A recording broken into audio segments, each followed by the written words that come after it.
Welcome back to Brands Hatch, where there's still another race to come in the Mini Challenge, which means there's also another chance for the drivers to take advantage of one of the incentives on offer this season.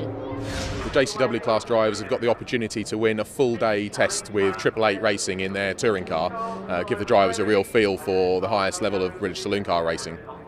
And the way that this works is that each race winner wins a lottery ticket, and that then gets put into a draw at the end of the season, and then the winner of that draw will get the full day test. So far we've got Jake Packen with 3 wins, Chris Smith and Chris Smiley with 1 win each. So they're all in the draw, and I'm sure there'll be other drivers entering the draw later in the season. The key things are that we wanted to give something back to the drivers. They really make a commitment to the Mini Challenge. So along with the support of Corbo, Show Tracks and Powerflex, who've just signed up to the Best of British programme, as we've called it, we wanted to give something back to the drivers so that they feel like they're really getting something in return. Absolutely, it sounds amazing. Let's see what the drivers think. I think it's a great prize for the Mini Challenge JCW competitors, because it's everyone's aspirations to want to be a touring car driver and to see if they actually can make the grade. Obviously, if I've won a race now, I'm in the hat, so it sort of pressure's off a wee bit, but I'd like to continue it on so I have more chances of winning it. It's a great idea to have it so that you don't have to be the championship winner to get involved. So guys like Jake, for example, who had a problem with his gearbox early on in the second or third round, was able to get his name in the hat. And the more times you get your name in the hat, the better chance you've got of winning. There's a lot of opportunity for a lot of the races to win the tickets or to win the opportunity, and I'm looking forward to seeing how the grid turns out later on today. 888, I think, are offering the MG as a test day, which is fantastic. It's probably a £10,000–15,000 prize if it's for the day. Obviously, as touring cars, the next sort of step. It's sort of good that they're giving you somebody an opportunity to take down that route. So I think it's really good. I understand there's also a couple of brilliant incentives for the Cooper class drivers as well. Indeed, I mean the Cooper class is a really critical part of the Mini Challenge Championship, where there's an opportunity for drivers to feed through that and then move up to the JCW class. So the big prize is that the winner of the Cooper class this year will win a subsidised drive in the JCW class for 2014, and that prize is worth in excess of £16,000. So it's a really big prize. And then in addition to that, each race winner receives a Sunoco fuel voucher for 20 litres of fuel for every race that they win. Thanks, Anthony. Well, some fantastic incentives for the Cooper cars. Let's see what their drivers think. For us guys on a minimum budget, we're that 20 litres of fuel covers us for 2 races out of 3 races for the weekend. So yeah, it's a fantastic incentive. Fuel incentive is really good because it helps cut our costs down a fair bit. The fuel is one of our bigger costs, so to get the incentives and the 20 litres of fuel, it does help. The main one for me is definitely I want to get my hands on the prize of winning the subsidised JCW drive. It gives me like a little bit of extra drive to make me want to win. As the rain comes down for the third and final race of the weekend, it's a very different looking grid. That's because it's a reverse of the top 7. So that means newbie Justin Taylor finds himself in pole for the Coopers, and it's Stuart Calder for the JCWs. And with the weather taking a turn for the inclement, this promises to be a very, very exciting curtain close for the weekend. So the reverse grid draw, the new innovation for 2013, sees Stuart Calder on pole from George Allen, Mark Stewart and Chris Callister-Russell. In the Cooper class is Justin Taylor from Ollie Walker. Hamish Brandon should go well from 3rd, and Gillian Cresswell showing a lot of pace as well this weekend. So the cars, as ever, magnificent sight, ready for the race to get underway. We're in car Jake Packen, as away we go. The red lights flash out and they scrabble for traction and grip. Off the line, George Allen slow away, so Stuart Calder. That's a brilliant start though from Chris Callister-Russell, and it's Callister-Russell in the white car who's going to swoop through and take the lead through Paddock Hill Bend for the first time.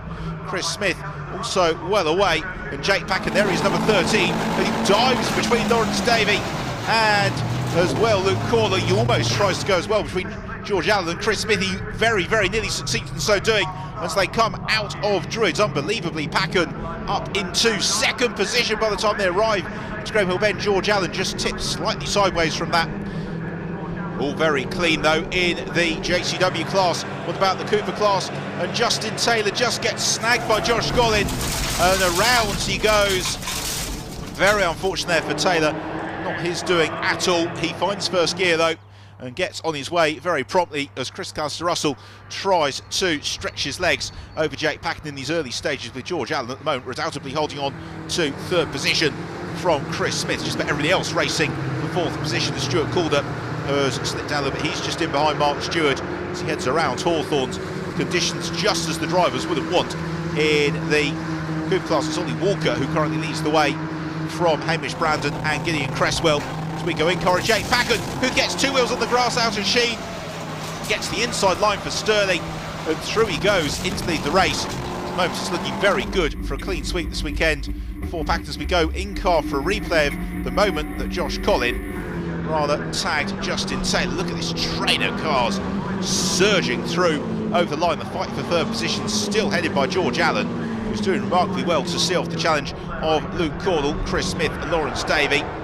Davey in the black Sonico car challenging the black and orange machine of Smith as they arrive into Druids, and Luke Cordell just slithers slightly offline.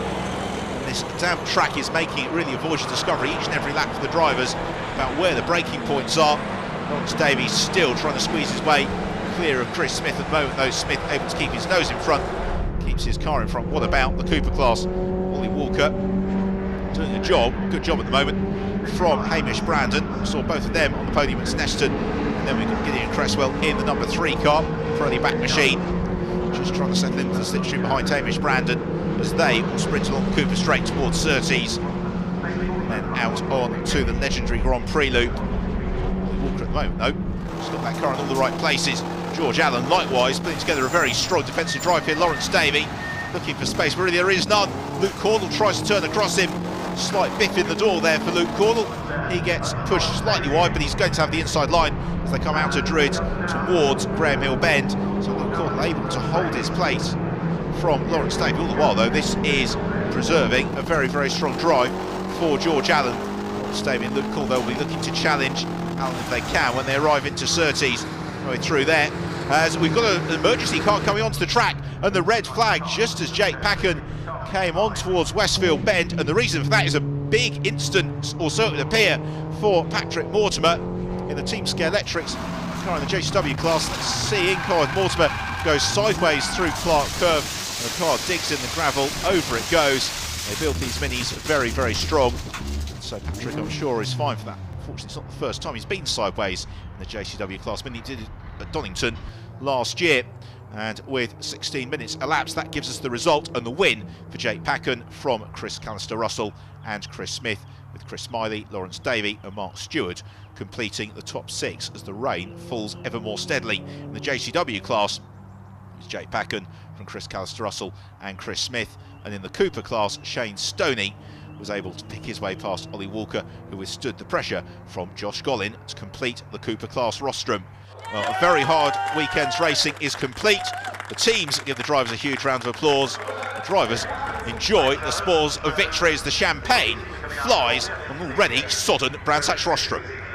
Come through, had a good battle, and then I think I had a bit of a scrap with Chris for a while, for a lap or so. Got past him and just managed to get some good times in there and get a bit of a gap, because I knew Lee Allen was on slick, so I didn't want him coming through and catching me. So got a good gap, but towards the end it was getting pretty nervy, because he was really railing me in, because I'd used so much of my tyres bridging the gap. Yeah, we took a bit of a gamble.